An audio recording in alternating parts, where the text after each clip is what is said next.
Bab 42. Perihal Warakah bin Naufal, Ubaidillah bin Jasi, Utsman bin Al-Huwairits dan Zaid bin Amr. Ibnu Ishaq berkata, pada suatu hari raya, orang-orang Quraisy mengadakan rapat di samping salah satu dari patung-patung mereka. Mereka mengkultuskan patung tersebut, menyembelih hewan kurban untuknya, duduk berdoa di sampingnya, dan tawaf di sekitarnya. Itulah hari raya mereka dalam setiap tahunnya. Mereka semua seperti itu, kecuali 4 orang di antara mereka. Sebagian dari 4 orang tersebut berkata kepada sahabatnya, bersahabatlah kalian, dan hendaklah sebagian dari kalian merahasiakan dirinya dari sebagian yang lain. Keempat orang tersebut adalah Warakah bin Naufal bin Asad bin Abdul Uzza bin Qusay bin Kilab bin Murrah bin Ka'ab bin Luay, Ubaidillah bin Jasi bin Riyab bin Ya'mar bin Sabrah bin Murrah bin Kabir bin Ganem bin Dudan bin Asad bin Huzaimah, ibunya bernama Umaymah binti Abdul Muthalib, Utsman bin Al-Huwairits bin Asad bin Abdul Uzza bin Qusay, dan Zaid bin Amr bin Nufail bin Abdul Uzza bin Abdullah bin Qurt bin Riyah bin Razah bin Adi bin Ka'ab bin Luay.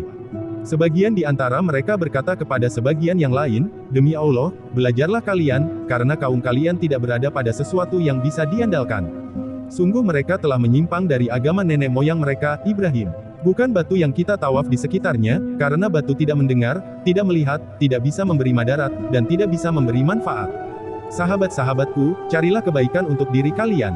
Demi Allah, kalian tidak berada pada sesuatu yang bisa diandalkan. Kemudian mereka mengembara ke negeri-negeri lain guna mencari agama Ibrahim yang lurus. Perihal Warakah bin Naufal. Ibnu Ishaq berkata, adapun Warakah bin Naufal, ia memeluk agama Nasrani, dan mengikuti kitab-kitab dari umat ahli kitab, hingga mendapatkan ilmu dari mereka. Perihal Ubaidillah bin Jasi. Ibnu Ishaq berkata, adapun Ubaidillah bin Jasi, ia mencari agama Ibrahim yang lurus hingga masuk Islam dan hijrah bersama kaum muslimin ke Habasyah. Ketika hijrah, ia disertai istrinya, Ummu Habibah binti Abu Sufyan yang juga telah masuk Islam. Namun ketika tiba di Habasyah, ia masuk agama Nasrani dan keluar dari Islam. Ia meninggal di Habasyah dalam keadaan memeluk agama Nasrani. Ibnu Ishaq berkata bahwa Muhammad bin Ja'far bin Az-Zubair berkata kepadaku, sesudah memeluk agama Nasrani, Ubaidillah berjalan melewati sahabat-sahabat Rasulullah Shallallahu Alaihi Wasallam yang berada di Habasyah. Mereka berkata, kami telah melihat, sedang kalian berusaha untuk melihat tetapi tidak bisa melihatnya. Ini karena jika anak anjing ingin membuka kedua matanya untuk melihat, ia takut untuk melihat. Pernikahan Rasulullah Shallallahu Alaihi Wasallam dengan Ummu Habibah radhiyallahu anha. Ibnu Ishaq berkata, sepeninggal Ubaidillah bin Jasi, Rasulullah Shallallahu Alaihi Wasallam menikahi istrinya, Ummu Habibah binti Abu Sufyan. Ibnu Ishaq berkata bahwa Muhammad bin Ali bin Husain berkata kepadaku, Rasulullah Shallallahu Alaihi Wasallam mengutus Amr bin Umayyah ad-Damri menghadap An-Najasyi, kemudian An-Najasyi melamar Ummu Habibah untuk beliau. Setelah itu, An-Najasyi menikahkan Ummu Habibah dengan Rasulullah Shallallahu Alaihi Wasallam dan beliau memberi mahar kepadanya sebesar 400 dinar. Muhammad bin Ali berkata, kami lihat Abdul Malik bin Marwan menentukan mahar wanita sebesar 400 dinar berdasarkan mahar Rasulullah Shallallahu Alaihi Wasallam kepada Ummu Habibah. Wakil Rasulullah Shallallahu Alaihi Wasallam dalam pernikahan tersebut adalah Khalid bin Said bin Al-Ash. Perihal Utsman bin Al-Huwairits. Ibnu Ishaq berkata, adapun Utsman bin Al-Huwairits, ia datang kepada Kaisar, Raja Romawi, kemudian masuk agama Nasrani, dan memperoleh kedudukan tinggi di sana. Ibnu Hisham berkata, ada hadits tentang keberadaan Utsman bin Al-Huwairits di Kaisar, namun saya enggan menyebutkannya. Perihal Zaid bin Amr bin Nufail. Ibnu Ishaq berkata, adapun Zaid bin Amr bin Nufail, ia tidak memeluk agama Yahudi dan tidak pula memeluk agama Nasrani. Ia meninggalkan agama kaumnya, kemudian menjauhi patung-patung, bangkai, darah, hewan-hewan yang disembelih untuk patung-patung, dan melarang pemakaman anak dalam keadaan hidup-hidup. Ia berkata, sembahlah Tuhan Ibrahim, ia menentang kaumnya dengan mengkritik mereka. Ibnu Ishaq berkata bahwa Hisyam bin Urwah berkata kepadaku dari ayahnya dari ibunya, Asma, binti Abu Bakar radhiyallahu anhuma yang berkata, aku pernah melihat Zaid bin Amr bin Nufail semasa tuanya, telah menyandarkan punggungnya ke Ka'bah sambil berkata, hai orang-orang Quraisy, demi zat yang jiwaku ada di tangannya, tidak ada seorang pun di antara kalian selain aku yang berpegang teguh kepada agama Ibrahim. Setelah itu, ia berkata, ya Allah, seandainya aku mengetahui wajah yang paling engkau sukai, pasti aku menyembahnya, namun aku tidak mengetahuinya. Setelah itu, ia sujud. Sabda Rasulullah Shallallahu Alaihi Wasallam tentang Zaid bin Amr. Ibnu Ishaq berkata, aku diberitahu bahwa anak Zaid, Said bin Amr bin Nufail, dan Umar bin Khattab saudara misalnya berkata kepada Rasulullah Shallallahu Alaihi Wasallam, bolehkah kita memintakan ampunan untuk Zaid bin Amr? Rasulullah Shallallahu Alaihi Wasallam bersabda, "Ya, boleh. Sungguh, dia dibangkitkan sebagai satu umat." Syair Zaid bin Amr tentang dirinya yang meninggalkan agama berhala. Zaid bin Amr bin Nufail berkata tentang dirinya yang meninggalkan agama kaumnya, dan perlakuan kaumnya terhadap dirinya karena tindakannya tersebut. Apakah satu Tuhan ataukah 1000 Tuhan yang mesti aku sembah jika semua persoalan dibagi? Aku tinggalkan semua Al-Lata dan Al-Uzza. Begitulah yang dilakukan orang yang kuat dan sabar. Aku tidak menyembah Uzza dan kedua anak wanitanya, aku tidak mengunjungi dua patung Bani Amr. Aku juga tidak menyembah kambing. Kami mempunyai Tuhan sepanjang masa sejak aku masih kecil, aku kagum dan semua malam itu memang mengagumkan. Dan juga semua siang yang hanya diketahui oleh orang-orang yang bisa melihat, sesungguhnya Allah telah memusnahkan banyak orang. Karena mereka orang-orang yang bergelimang dengan kejahatan, dia menyisakan banyak orang karena kebaikan sebuah kaum, kemudian anak kecil di antara mereka tumbuh dengan subur. Ketika seseorang tersesat, ia akan sadar kembali pada suatu hari. Sebagaimana halnya daun ranting yang tumbuh kembali setelah sebelumnya rontok daunnya terkena hujan. Narnun, aku menyembah Ar-Rahman, Tuhanku. Agar Tuhan yang Maha Pengampun mengampuni dosa-dosaku, pertahankan ketakwaan kalian kepada Allah. Jika kalian menjaganya, kalian tidak akan binasa. Anda lihat, bahwa negeri-negeri orang yang baik-baik adalah surga, sedang negeri orang-orang kafir adalah jahanam yang membakar. Selain itu, orang-orang kafir mendapat kehinaan di dunia. Jika mereka mati, mereka mendapatkan siksa yang menyesakkan dada. Zaid bin Amr bin Naufal juga berkata, "Kepada Allah aku persembahkan pujianku dan sanjunganku serta ucapan yang teguh yang tidak musnah sepanjang masa kepada Raja tertinggi yang di atasnya tidak ada apa-apa lagi Tuhan dan tidak ada Tuhan lain yang menandinginya. Hai manusia, hati-hatilah terhadap kematian. Karena sesungguhnya engkau tidak dapat bersembunyi dan Allah, hati-hatilah, jangan kalian menjadikan Tuhan iain bersama Allah karena jalan petunjuk itu telah jelas. Ah kamu, sesungguhnya jin adalah harapan mereka. Sedang engkau ya Allah adalah Tuhanku dan harapanku ya Allah, aku ridha engkau sebagai Tuhan. Dan aku tidak akan menjadikan selain engkau sebagai Allah, kedua engkau pemberi nikmat dan rahmat. Engkau mengutus kepada Musa utusan yang berseru. Maka aku katakan kepada Musa, hai Musa dan Ham, ajaklah kepada Allah Fir'aun yang telah melewati batas. Katakan kepadanya, apakah engkau yang meratakan bumi tanpa pasak ini hingga ia tenang seperti itu? Katakan kepadanya, apakah engkau yang meninggikan gunung-gunung tanpa tiang ini? Kokohkan gunung-gunung tersebut, jika engkau mempunyai tukang bangunan. Katakan kepadanya, apakah engkau yang meratakan tengahnya langit, hingga ia bersinar menjadi petunjuk ketika malam tiba? Katakan kepadanya, apakah engkau yang menerbitkan matahari pada waktu pagi? Kemudian karenanya sayuran tumbuh subur. Matahari mengeluarkan biji-bijinya dan kepalanya. Pada yang demikian terdapat bukti-bukti kekuasaan Allah bagi orang yang sadar. Engkau dengan segala karuniamu telah menyelamatkan Yunus yang sebelum menginap di dalam perut ikan selama bermalam-malam. Sungguh, jika aku membaca tasbih dengan namamu, ya Tuhanku, maka aku perbanyak tasbih tersebut agar engkau mengampuni dosa-dosaku. Wahai Tuhan semua hamba, lemparkan hujan dan rahmat kepadaku, berkahilah aku dan hartaku.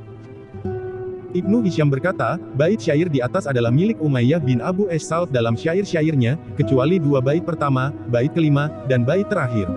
Bait pertama berasal dan selain Ibnu Ishaq.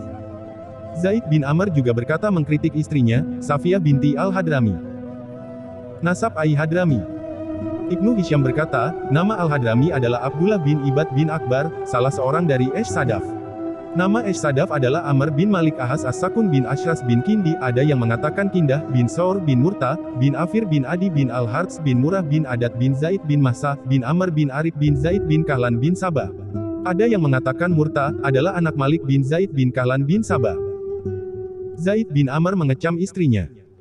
Ibnu Ishaq berkata, Zaid bin Amr memutuskan pergi dari Makkah dan berkelana ke negeri-negeri lain untuk mencari agama Ibrahim. Namun setiap kali istrinya, Safiyah binti Al-Hadrami melihatnya siap berangkat, ia melaporkannya kepada Al-Hattab bin Nufail. Al-Hattab bin Nufail adalah paman Zaid bin Amr dan saudara seibu. Al-Hattab mengecam Zaid bin Amr karena ia meninggalkan agama kaumnya. Al-Hattab berpesan kepada Safiyah, jika engkau lihat dia akan berangkat, laporkan kepadaku. Oleh karena itu, Zaid bin Amr berkata, Het Safiyah, jangan tahan aku dalam kehinaan. Sesungguhnya jika aku takut kepada kehinaan, Maka itu sikap seorang pemberani yang memandang rendah untanya. Kehinaan adalah seperti ikan-ikan kecil di pintu istana para raja atau singa yang memperlihatkan taringnya di tempat sepi mengutus sebab-sebab kehinaan tanpa teman adalah hal yang sulit, namun kehinaan ini diambil keledai liar. Ketika kulitnya disobek, ia berkata, aku tidak merendahkannya dengan menghantam kedua sisi punggungnya. Saudaraku, anak ibuku, kemudian pamanku. Ucapannya tidak berkenan di hatiku. Jika ia mengecamku dengan jahat, aku berkata, sungguh jawabannya itu membuatku buta. Jika aku mau, aku katakan bahwa aku tidak mempunyai kunci dan pintunya. Ibnu Ishaq berkata, aku diberitahu dari sebagian keluarga Zaid bin Amr bin Nufail bahwa jika Zaid tiba di Ka'bah, ia masuk ke dalam masjid, kemudian berkata, ya Allah, sungguh aku sambut seruanmu dengan memperbudak diri kepadamu. Aku berlindung dengan apa yang Ibrahim berlindung diri dengannya ketika ia berdiri di Ka'bah dan berkata, ya Allah, hidungku yang sakit dan jelek ini untukmu. Kendati engkau membebaniku, aku tetap sabar. Kebaikan yang aku cari dan bukannya paman. Orang yang keluar di siang hari itu tidak seperti orang yang tidur di siang hari. Ibnu Ishaq berkata, Zaid bin Amr bin Nufail juga berkata, aku serahkan wajahku kepada Zat, di mana bumi yang mengandung batu berat menyerahkan dirinya. Dia menghamparkan bumi dan ketika dia melihatnya, ia menjadi rata di atas air dan gunung berdiri kokoh di atasnya. Aku serahkan wajahku kepada Zat, di mana awan yang mengandung air tawar yang segar menyerahkan dirinya jika ia dibawa ke suatu negeri. Ia taat kemudian menurunkan air kepada negeri tersebut. Penyiksaan Al-Hattab terhadap Zaid bin Amr. Ibnu Ishaq berkata, Al-Hattab menyiksa Zaid bin Amr, membawanya ke Makkah atas, turun ke Gua Hira menghadap Makkah, kemudian menyerahkannya kepada salah seorang pemuda Quraisy, dan beberapa orang-orang yang tidak waras. Al-Hattab berkata kepada mereka, jangan biarkan dia masuk Makkah. Zaid bin Amr masih bisa masuk Makkah dengan diam-diam. Ketika orang-orang Quraisy mengetahui Zaid bin Amr memasuki Makkah, mereka melaporkannya kepada Al-Hattab, kemudian mereka mengusir Zaid bin Amr, dan menyiksanya karena ia dikhawatirkan merusak agama mereka, dan ulahnya meninggalkan agama kaumnya tersebut diikuti orang lain. Zaid bin Amr berkata sambil mengagung-agungkan kehormatan dirinya atas kaumnya yang telah merusaknya. Ya Allah, sungguh aku penduduk tanah haram dan bukan penduduk tanah halal dan rumahku adalah rumah yang paling mulia. Zaid bin Amr pergi ke Syam dan bertemu dengan pendeta Al-Balqa. Ibnu Ishaq berkata, kemudian Zaid bin Amr pergi mencari agama Ibrahim dan bertanya kepada para rahib dan pendeta hingga ia melintasi Al-Mausil dan seluruh jazirah Arab. Ia terus berjalan dan menjelajahi seluruh wilayah Syam hingga bertemu dengan seorang pendeta di bukit di wilayah Al-Balqa. Menurut banyak orang, pendeta tersebut menjadi narasumber para pemeluk agama Nasrani. Zaid bin Amr bertanya kepada pendeta tersebut tentang agama Ibrahim. Pendeta tersebut berkata, engkau mencari agama yang tidak akan engkau temui pada hari ini. Namun telah dekat zaman kemunculan Nabi yang berasal dari negerimu. Ia diutus dengan membawa agama Ibrahim. Pulanglah ke negerimu, karena Nabi tersebut telah diutus, dan sekarang zaman kemunculannya. Sebelum itu, Zaid bin Amr mempelajari agama Yahudi dan Nasrani, namun ia tidak tertarik kepada keduanya. Setelah pendeta tersebut berkata seperti itu, Zaid bin Amr segera mohon pamit pulang ke Makkah. Syair duka cita Warakah bin Naufal untuk Zaid bin Amr.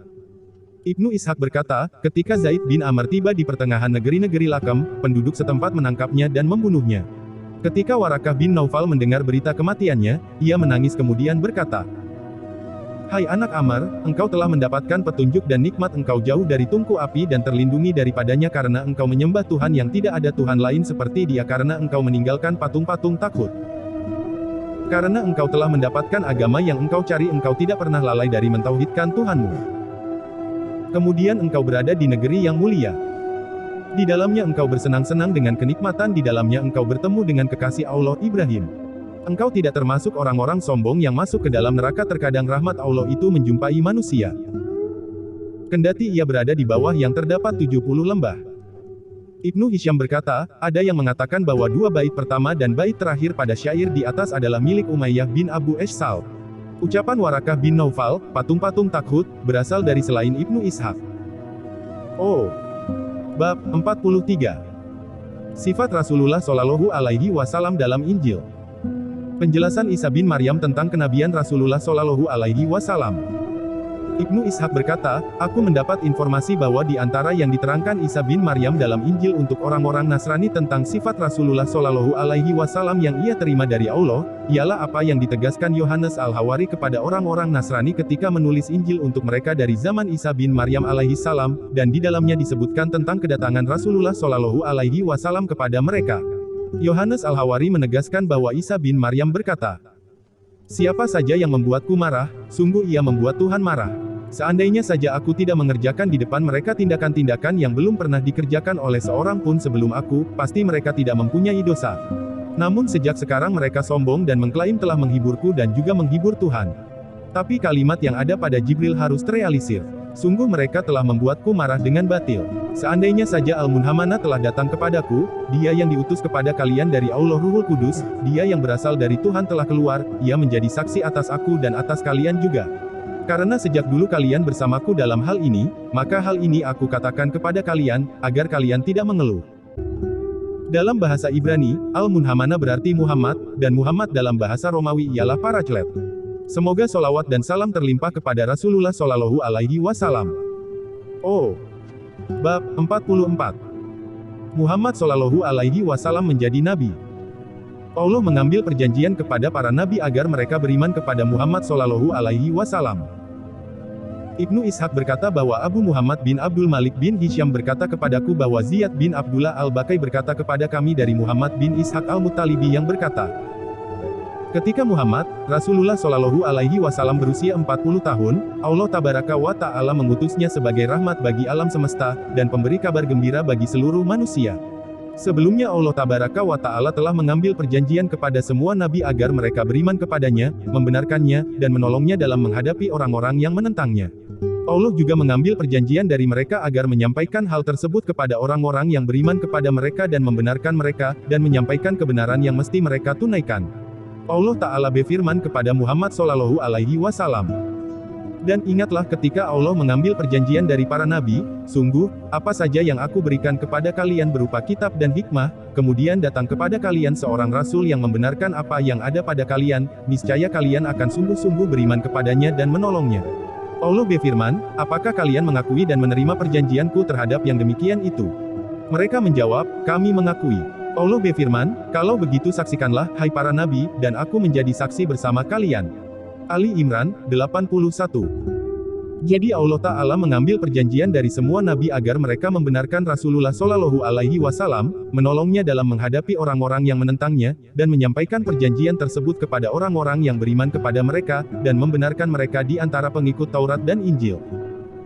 Mimpi yang benar. Ibnu Ishaq berkata bahwa Az-Zuhri menyebutkan dari Urwah bin Az-Zubair dari Aisyah radhiyallahu anha bahwa Aisyah berkata kepada Urwah, sesungguhnya bentuk kenabian yang pertama kali yang diterima Rasulullah Shallallahu Alaihi Wasallam ketika Allah berkehendak memuliakannya dan memberi rahmat kepada hamba-hambanya dengannya ialah mimpi yang benar. Setiap kali beliau bermimpi dalam tidurnya, pasti beliau melihat cahaya subuh dalam mimpinya. Aisyah berkata, sejak saat itu, Allah mengkondisikan Rasulullah Shallallahu Alaihi Wasallam menyukai menyendiri dan tidak aktivitas yang paling disukainya kecuali menyendiri. Salam dari batu dan pohon kepada Rasulullah Shallallahu Alaihi Wasallam. Ibnu Ishaq berkata bahwa Abdul Malik bin Ubaidillah bin Abu Sufyan bin Al-Ala bin Jariyah As-Sakafi berkata kepadaku dan ia mendengar dari beberapa orang berilmu. Jika Rasulullah Shallallahu Alaihi Wasallam ketika Allah berkehendak memuliakannya dan memberikan kenabian kepadanya ingin keluar untuk buang hajat, beliau pergi ke tempat yang jauh hingga rumah-rumah tidak terlihat olehnya dan berhenti di syiab jalan di antara dua bukit Makkah dan lembah-lembahnya. Setiap kali beliau berjalan melewati batu dan pohon, pasti keduanya berkata, Assalamu alaika ya Rasulullah. Rasulullah Shallallahu Alaihi Wasallam menoleh ke sekitarnya, kanan, kiri, dan belakang, namun tidak melihat apa-apa kecuali pohon dan batu. Itulah yang terjadi pada Rasulullah Shallallahu Alaihi Wasallam dalam jangka waktu tertentu, bermimpi dan mendengar salam hingga Jibril datang kepada beliau dengan membawa kemuliaan dari Allah ketika beliau berada di Gua Hira pada bulan Ramadan. Malaikat Jibril turun dengan membawa wahyu. Ibnu Ishaq berkata bahwa Wahbe bin Kaisan, mantan budak keluarga Az-Zubair berkata kepadaku bahwa aku mendengar Abdullah bin Az-Zubair berkata kepada Ubaid bin Umair bin Qatadah al-Laitsi. Hai Ubaid, ceritakan kepada kami, bagaimana Rasulullah Shallallahu Alaihi Wasallam pertama kali menerima kenabian ketika malaikat Jibril datang kepada beliau. Wahbe bin Kaisan berkata, kemudian Ubaid berkata ketika itu aku hadir berbicara dengan Abdullah bin Az-Zubair dan orang-orang yang ada di sekitar Abdullah bin Az-Zubair. Rasulullah Shallallahu Alaihi Wasallam menetap di Gua Hira selama sebulan dalam setiap tahun. Itulah bentuk tahanuts ibadah orang-orang Quraisy pada masa jahiliyah. Arti tahanuts yang lain adalah pembersihan diri. Ibnu Ishaq berkata bahwa Abu Talib berkata, aku berlindung kepada Tuhan dari patung Saur, dan orang yang menggantinya dengan patung Sabir, serta dari pembuat mantra untuk naik ke Hita, dan Nazi. Ibnu Hisham berkata, bahwa Abu Ubaidah berkata bahwa orang-orang Arab berkata, tahanuts dan tahanuf maksudnya ialah Al-Hanafiyah, agama yang lurus, agama Ibrahim. Mereka mengganti huruf fa pada kata tahanuf dengan huruf sa, maka jadilah tahanuts.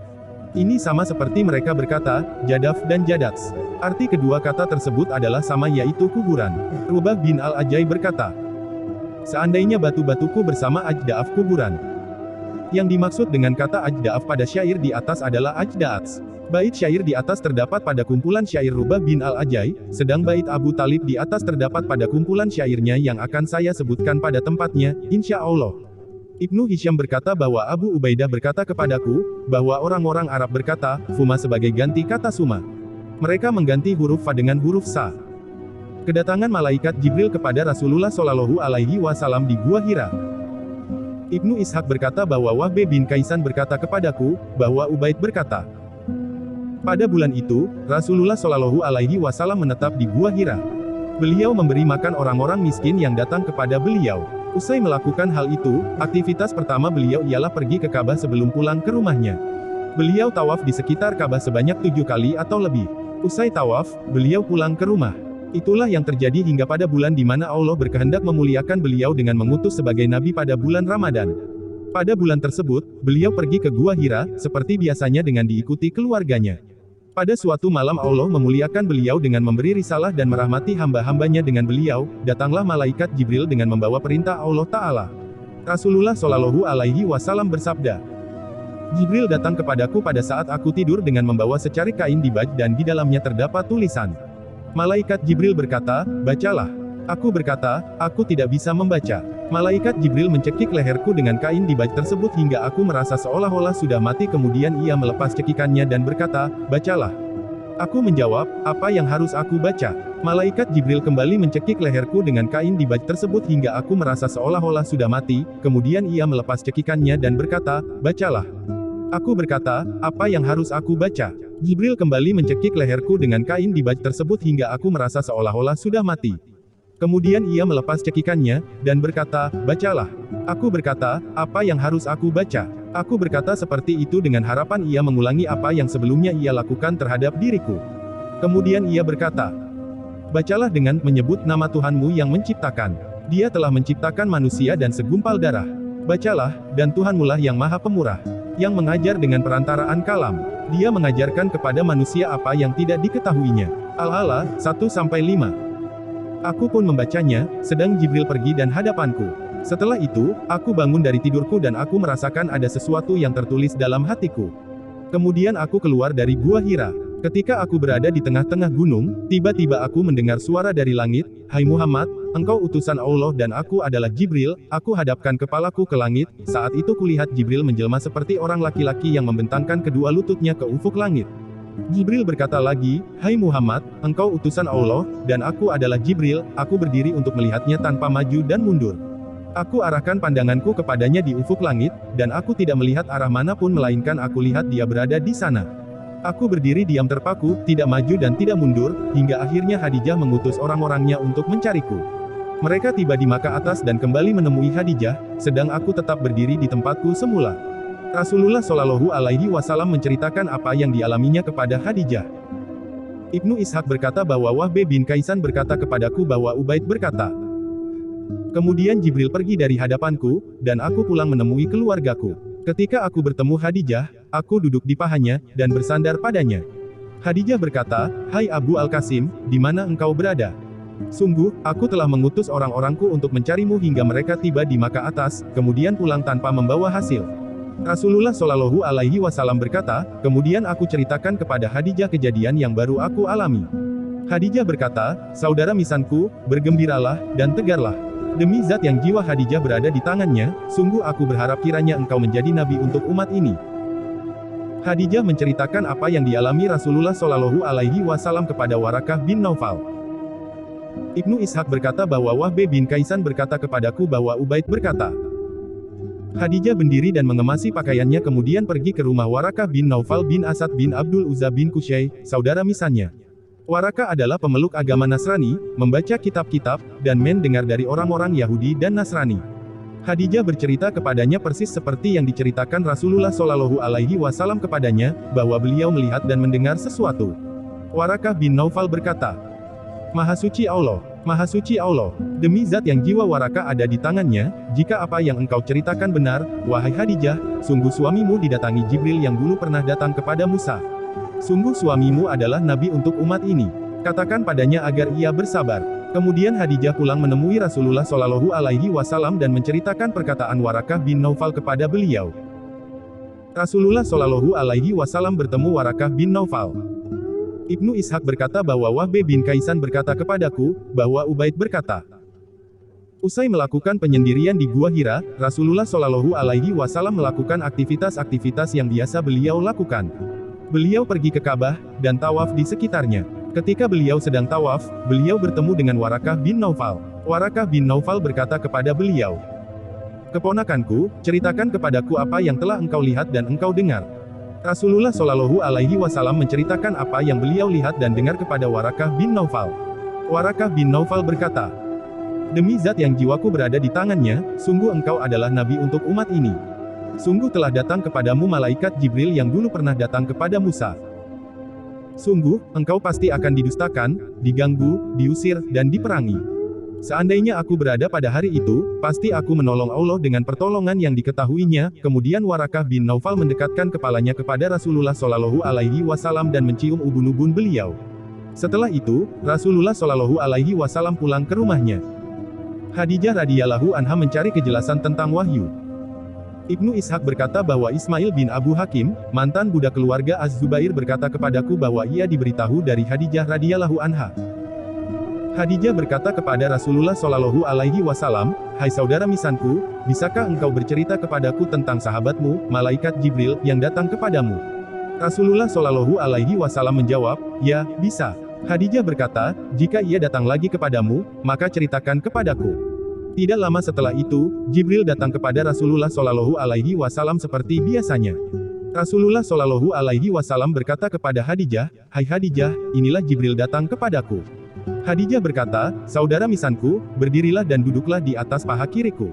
Rasulullah Shallallahu Alaihi Wasallam berdiri lalu duduk di atas paha kin Khadijah.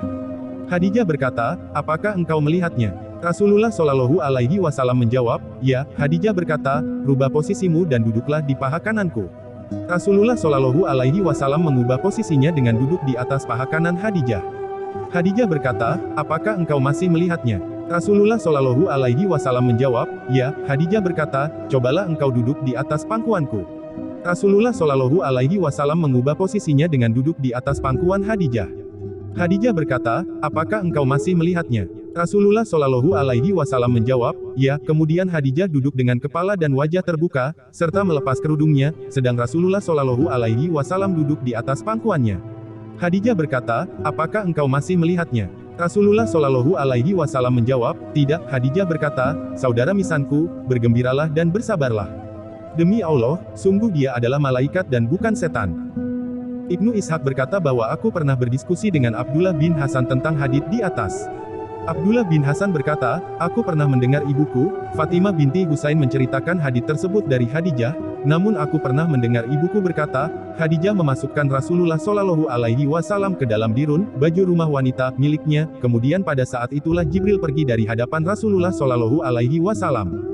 Khadijah berkata kepada Rasulullah Shallallahu Alaihi Wasallam, sungguh, dia adalah malaikat dan bukan setan. Oh. Bab 45. Permulaan turunnya Al-Quran. Ibnu Ishaq berkata, Rasulullah Shallallahu Alaihi Wasallam menerima Al-Quran untuk pertama kalinya pada bulan Ramadan. Allah Azza wa Jalla berfirman. Beberapa had yang ditentukan itu ialah bulan Ramadan, bulan yang di dalamnya dituenkan permulaan Al-Quran sebagai petunjuk bagi manusia dan penjelasan-penjelasan mengenai petunjuk itu dan pembeda antara yang hak dan yang batil. Al-Baqarah, 185. Allah Ta'ala berfirman, sesungguhnya kami telah menurunkannya Al-Quran pada malam kemuliaan.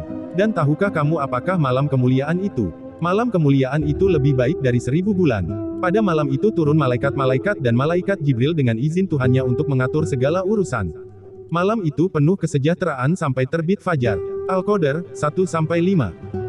Allah Ta'ala berfirman, Hamim, demi kitab Al-Quran, yang menjelaskan, sesungguhnya kami menurunkannya pada suatu malam yang diberkahi dan sesungguhnya kamilah yang memberi peringatan. Pada malam itu dijelaskan segala urusan yang penuh hikmah, yaitu urusan yang besar dari sisi kami. Sesungguhnya kami adalah yang mengutus rasul-rasul, Ad-Dukhan, 1-5. Allah Ta'ala berfirman, jika kalian beriman kepada Allah dan kepada apa yang kami turunkan kepada hamba kami, Muhammad, di hari Furqan, yaitu di hari bertemunya dua pasukan, Al-Anfal, 41. Yaitu pertemuan Rasulullah Shallallahu Alaihi Wasallam dengan orang-orang musyrikin di Perang Badar. Sejarah Perang Badar. Ibnu Ishaq berkata bahwa Abu Ja'far bin Muhammad bin Ali bin Husain berkata kepadaku, Rasulullah Shallallahu Alaihi Wasallam bertemu dengan orang-orang musyrikin di Badar pada pagi hari Jumat, tanggal 17 Ramadan. Ibnu Ishaq berkata, kemudian wahyu datang kepada Rasulullah Shallallahu Alaihi Wasallam secara berurutan. Beliau beriman kepada Allah, membenarkan apa yang datang kepada beliau, menerimanya dengan sepenuh hati, bersabar terhadapnya daripada mendapatkan keridaan dan kemarahan manusia. Kenabian adalah beban yang tidak mampu dipikul kecuali oleh orang yang kuat dan bertekad baja seperti para rasul karena pertolongan Allah Ta'ala dan petunjuknya, karena mereka mendapatkan gangguan dari manusia, dan apa yang mereka bawa dari Allah ditolak kaumnya. Rasulullah Shallallahu Alaihi Wasallam melangkah tegar di atas perintah Allah kendati mendapatkan penentangan dan gangguan dari kaumnya. Bab 46. Masuk Islamnya Khadijah radhiyallahu anha. Ibnu Ishaq berkata, Khadijah binti Khuwailid beriman kepada Rasulullah Shallallahu Alaihi Wasallam, membenarkan apa yang beliau bawa dari Allah, dan mendukungnya dalam menjalankan perintah Allah. Khadijah binti Khuwailid adalah orang yang pertama kali beriman kepada Allah dan Rasul-Nya, serta membenarkan apa yang beliau bawa dari Allah. Dengan masuk Islamnya Khadijah binti Khuwailid, Allah Ta'ala meringankan beban Rasulullah Shallallahu Alaihi Wasallam. Jika beliau mendengar perkataan yang tidak beliau sukai, baik itu penolakan terhadap beliau, atau pendustaan kepada beliau yang membuat sedih, melainkan Allah menghilangkan kesedihan beliau melalui Khadijah binti Khuwailid ketika beliau pulang kepadanya. Khadijah binti Khuwailid menyemangati beliau, meringankan beban beliau, membenarkan beliau, dan memandang remeh tanggapan manusia terhadap beliau. Semoga Allah merahmati Khadijah binti Khuwailid. Berita gembira Rasulullah Shallallahu Alaihi Wasallam kepada Khadijah radhiyallahu anha.